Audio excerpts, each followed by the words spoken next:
Para vocês, né? A Santa Paz. Hoje, dia 21 de abril de 2024, né? Estamos aqui na montanha da Santa Cruz e vamos falar um pouco sobre o sudário, né? Quando Jesus morreu na cruz, José de Arimateia pediu a Pilatos o corpo de Jesus. Então, José de Arimateia pegou o corpo de Jesus na cruz, trouxe para um sepulcro novo, onde ninguém tinha sido sepultado, e ele tinha um manto de 4 metros e 32 centímetros. E esse manto tinha mais ou menos a largura de 1 metro. Então, José de Arimateia colocou o manto, colocou Jesus em cima do manto e envolveu Jesus com o manto.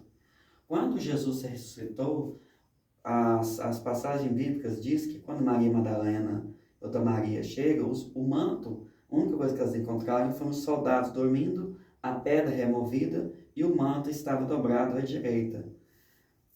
A pedra do sepulcro foi removida não para que Jesus pudesse sair, porque o seu corpo já se tornou glorioso. Ela foi removida para que nós pudéssemos entrar e testemunhar a ressurreição de Jesus.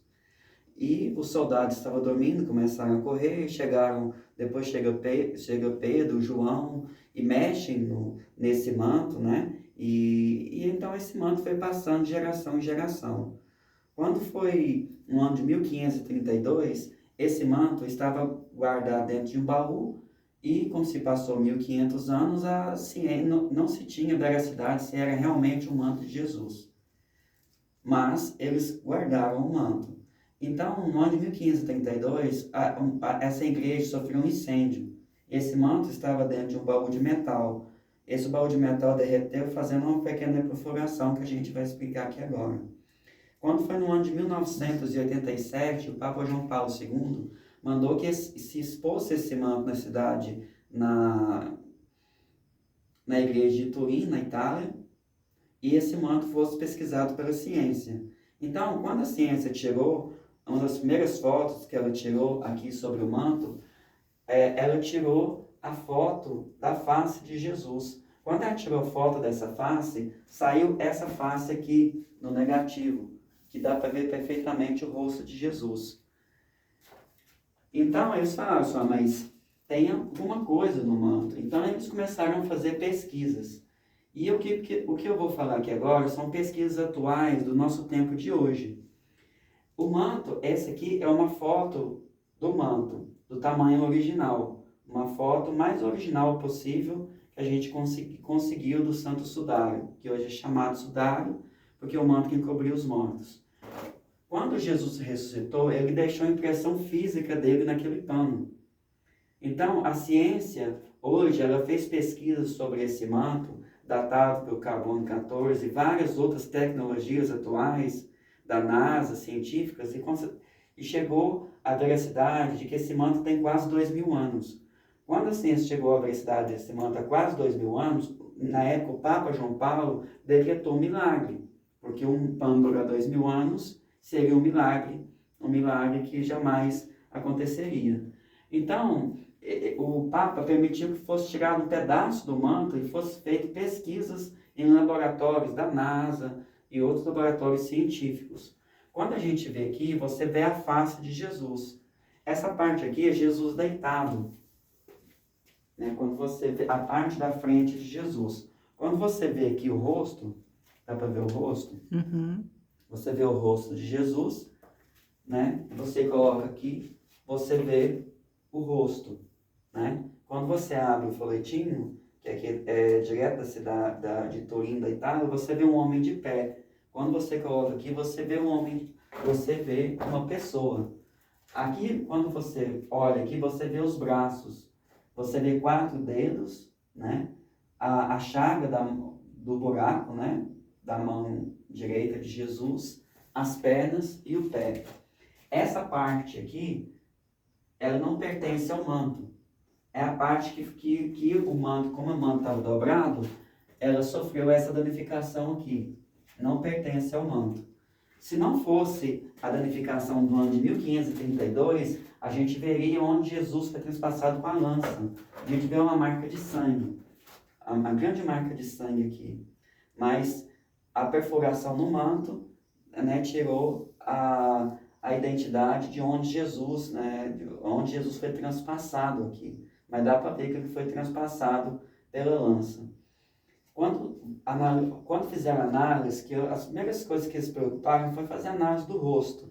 Então, Jesus, ele tinha o rosto comprido, tinha os cabelos longos, né? O sangue encontrado no manto é um sangue AB negativo. E interessante que é o mesmo sangue encontrado no milagre de Luciano e outros milagres eucarísticos pelo mundo. É o sangue AB negativo. É um sangue mais raro que 3% da população tem, mas é o sangue AB negativo. Jesus, no manto, no sudário, ele tem 1,78 m. Então, a ciência, ela calcula que Jesus tinha por volta de 1,82 m. Então, Jesus era um pouco mais alto. Tinha os ombros largos e por volta de 1,82 m de altura. Quando a gente vê, quando a gente analisa o rosto de Jesus, a gente vê várias marcas de sangramentos no rosto de Jesus, principalmente da coroação de espinhos. Aqui no peito, a gente, se você for pegar detalhadamente, se eu fosse falar detalhadamente aqui, daria umas 2-3 horas sobre as marcas de Jesus, mas vou resumir um pouco. Os braços de Jesus, o braço esquerdo de Jesus, ele está maior do que o braço direito. E só tem 4 dedos. Então, se a ciência antigamente falava assim, mas quem fez essa pintura cometeu esse erro. Mas, bom, não existe essa tinta. Não existe. O máximo que a ciência chegou a uma conclusão é que quando Jesus ressuscitou, ele passou uma radiação de 2 bombas atômicas para poder fazer uma imagem dessa, sem tinta. E quando eles pegam o manto, se só a parte que encostou em Jesus ficasse gravada no manto, não sairia tantos detalhes. Então, Jesus, quando ele ressuscitou, ele deixou a imagem dele em 3D no manto. E por que Jesus deixou a imagem dele morto, da crucificação, da morte, da paixão que ele passou, e não dele ressuscitado? Porque nós chegaríamos um tempo em que se teria tantas contradições sobre a vida de Cristo, que a ciência, ele deixou essa prova para o nosso tempo de hoje, para que a ciência comprovasse a tanta existência de Cristo sobre a paixão de Jesus. Aqui termina toda a hipótese que já falou sobre Jesus. Que Jesus tinha os cabelos mais curtos, Jesus tinha o nariz mais comprido e tal, que se termina. Não existe outra. Cientificamente, a maior prova da existência de Jesus é o sudário. Quando aqui eles tinham uma contradição, que o braço esquerdo está maior do que o braço direito. Mas quando eles pregaram Jesus, quando eles foram fazer análise sobre o ombro, eles chegaram à conclusão que o ombro dele está deslocado. Aí chega aquela conclusão, a cruz não era de Jesus, a cruz era de Barrabás, já tinha um furo. Então eles pregaram Jesus, e como o furo não dava, então eles puxaram o braço de Jesus até deslocar do ombro. Então Jesus ele ficou com o braço deslocado. Por isso que tem algumas imagens que Jesus está um pouco tortinho na cruz. Jesus está aqui só com 4 dedos, porque ele não foi pregado nem na palma da mão, porque rasgaria, e nem aqui no pulso, porque no pulso furaria a veia artéria. E poderia ter a morte fatal no momento. E na mão, aqui, na palmazinha da mão, rasgaria a mão. Então ele foi pregado em cima do nervo do dedão. No entanto, que ele ficou com o dedão atrofiado, mesmo depois dele ter sido morto. Quando a gente vê essa parte aqui, que a gente vê no manto, eles chamam de plasma, que foi a água que saiu do coração de Jesus, que prova cientificamente que Jesus saiu sangue e água do coração de Jesus. E aqui, agora a gente vai falar um pouco das costas de Jesus, só resumindo um pouco, né? Aqui, como o manto fazia uma volta, e aí aqui a gente vê a parte da frente de Jesus, e agora nós vamos ver a parte de trás, das costas de Jesus. Foi a parte que foi pesquisada mais atualmente agora, porque a ciência preocupou mais com a face de Jesus, né? Então, Jesus, ele tem 167 espinhos fincados na cabeça de Jesus.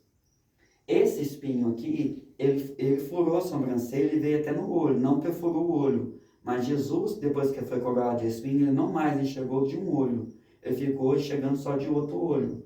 Como eles bateram na cabeça de Jesus com a coroa de espinhos, a coroa de espinhos não era desse jeito.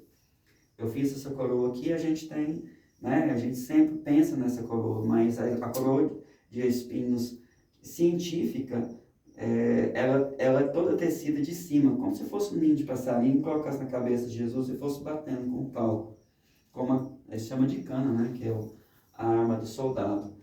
Aqui, quando a gente vê o ombro de Jesus, a gente vê a marca do ombro direito de Jesus, do ombro esquerdo, que é a marca da cruz. Então, é cientificamente provado que Jesus carregou a cruz, porque quando nós colocamos um travessão aqui no ombro, a marca ficaria na nuca. Ele não tem a marca na nuca, ele tem a marca no ombro. Então, ele carregou a cruz do lado esquerdo e do lado direito. A cruz pesava por volta de 86 quilos. Então, eles, na época, para mim resumir um pouco sobre a paixão que Jesus passou, eles tiveram que voltar um pouco na época de Pilatos. Por quê? Porque naquela época era por volta de 3.000 soldados, contendo uma rebelião de 30 a 40 mil pessoas. Eram basicamente todos os judeus, foram convocados pelos sacerdotes para fazer rebelião para que Pilatos crucificasse Jesus, e tinha aquelas pessoas que não queriam que Jesus fosse crucificado também. Então, toda a guarda romana, dos soldados, tiveram que tentar conter aquela rebelião. Então, como era sexta-feira e domingo era Páscoa, a Páscoa era o dia santo dos judeus. E para os romanos era o feriadão. Então, cientificamente, é provado as tentativas de homicídio que fizeram com Jesus. Porque não tem explicação para tanto retalho nas costas. Essas partes que nós vemos aqui não são de chicotes e nem de batidas de pau ou de qualquer outra coisa. São pedaços de carne arrancados por lança ou por chicotes que tinham garras na ponta que arrancavam pedaços.